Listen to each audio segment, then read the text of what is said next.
perkenalkan, saya Umi Nur Humaira dari SMA Negeri 1 Gending. Di sini saya akan membahas tentang akuntansi sebagai sistem informasi. Sebelum kita mempelajarinya lebih lanjut, ada baiknya kita memperhatikan indikator pencapaian kompetensi atau IPK sebagai berikut ini. Pertama, kita akan membahas tentang sejarah akuntansi.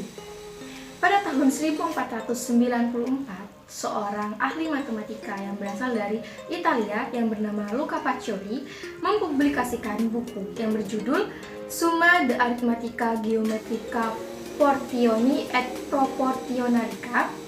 Dalam buku tersebut terdapat judul Tractus Computius yang mengajarkan tentang sistem pembukuan berpasangan. Subjudul inilah yang menjadi cikal bakal kemunculan akuntansi di dunia. Ketika kita membahas tentang akuntansi, pasti yang ada di pikiran kita adalah uang, dan uang. Ada dua sumber utama yang bisa kita jadikan pedoman untuk mengetahui tentang pengertian akuntansi. Yang pertama dari American Accounting Association atau AAA, dan kedua dari American Institute Certified Public Accounting. Dari dua sumber tersebut, kita dapat mengambil kesimpulan bahwa akuntansi adalah proses pengidentifikasian, pengukuran, pencatatan, dan pelaporan informasi ekonomi keuangan yang berguna untuk penilaian dan pengambilan keputusan bagi pihak yang memerlukan. Siapa saja sih pemakai informasi akuntansi? Nah, ada dua pihak yang bisa memanfaatkan atau sebagai pemakai informasi akuntansi. Yang pertama, pihak intern dan pihak ekstern. Pihak intern adalah pihak yang mempunyai tanggung jawab dalam mengelola dan melaksanakan manajemen perusahaan. Pihak intern terdiri dari pemilik perusahaan, manajer, dan karyawan. Pemilik perusahaan atau owner selalu ingin mengetahui apakah bisnisnya berjalan dengan baik atau tidak. Pemilik perlu mengetahui posisi keuangan, melihat investasi, membandingkan jumlah rekening dengan periode sebelumnya, dan prospek perusahaan di masa yang akan mendatang, serta hasil yang dapat dicapai oleh perusahaannya. Kedua, manajer.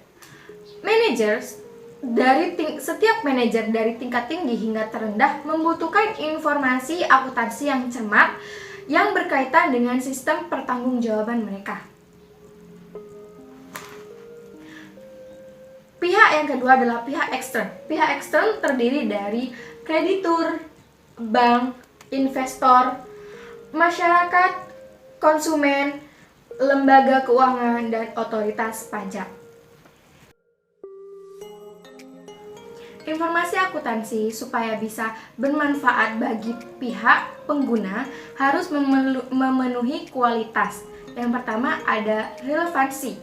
Relevansi mengacu pada seberapa membantu informasi akuntansi tersebut untuk proses pengambilan keputusan keuangan. Kedua, dapat diuji atau reliabilitas. Reliabilitas juga sebagai keandalan. Hal ini menunjukkan sejauh mana informasi secara akurat mencerminkan sumber dari daya perusahaan, perputaran modal, transaksi, dan lain-lain. Faktor ini untuk membantu memberikan gambaran nyata atau realita yang tersaji dalam informasi akuntansi. Ketiga, dapat diverifikasi atau verifiability. Laporan keuangan harus dapat diverifikasi oleh akuntan-akuntan lain dengan metode-metode yang sama, dapat diuji. Sebagai contoh, informasi akuntansi yang disajikan dalam laporan keuangan dianggap dapat diverifikasi jika dua akuntan independen, misalnya akuntan publik atau auditor, dapat menyimpulkan berdasarkan verifikasi mereka, transaksi dan keadaan yang terjadi terrefleks secara adil.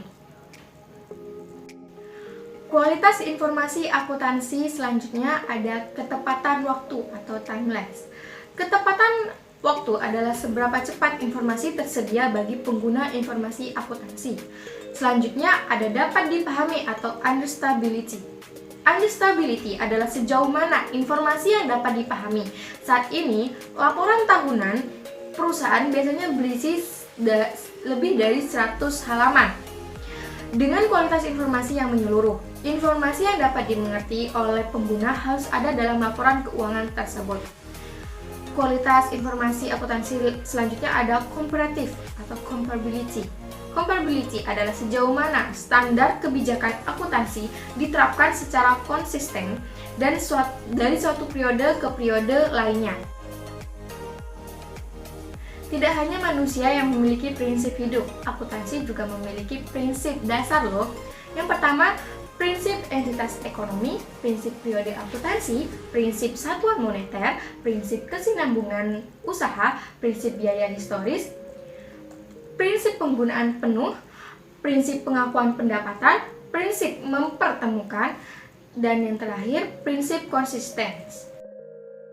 Setelah prinsip-prinsip akuntansi, selanjutnya adalah ada bidang-bidang akuntansi. Bidang-bidang akuntansi dibedakan menjadi 10, yaitu yang pertama, akuntansi keuangan, yang kedua, akuntansi manajemen, yang ketiga, akuntansi biaya, yang keempat, akuntansi pemeriksaan, yang kelima, akuntansi pajak, yang keenam, akuntansi pemerintah, yang ketujuh, akuntansi sistem informasi, yang kedelapan, akuntansi fidusia, yang kesembilan, akuntansi syariah, dan yang kesepuluh ada akuntansi forensik. Selanjutnya ada profesi akuntansi.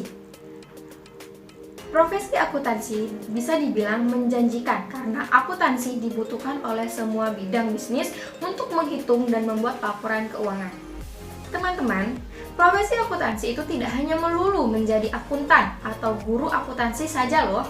Profesi akuntansi merupakan semua bidang pekerjaan yang mempergunakan keahlian di bidang ekonomi. Adapun profesi akuntansi antara lain akuntansi internal, akuntan publik, akuntan pemerintah, dan akuntan pendidik. Sebagai salah satu profesi penting dalam ranah ekonomi, tentu terdapat kode etik yang harus dipenuhi demi menjaga mutu dan kepercayaan para pengguna jasa.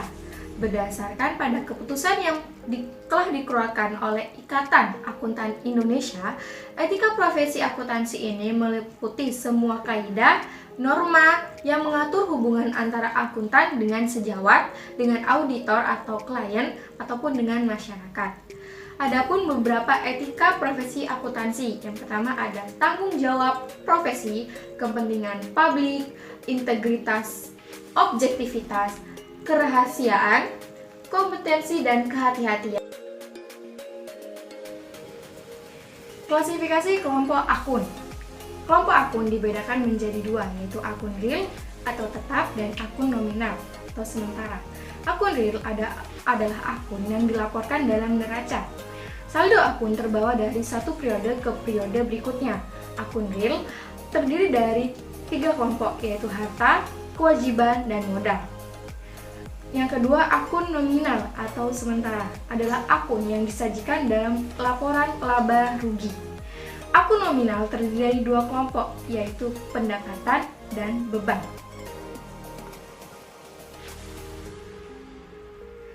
Sekian penjelasan informasi akuntansi dari saya. Semoga apa yang saya jelaskan bisa bermanfaat bagi teman-teman sekalian. Kurang lebihnya mohon maaf. Wassalamualaikum warahmatullahi wabarakatuh.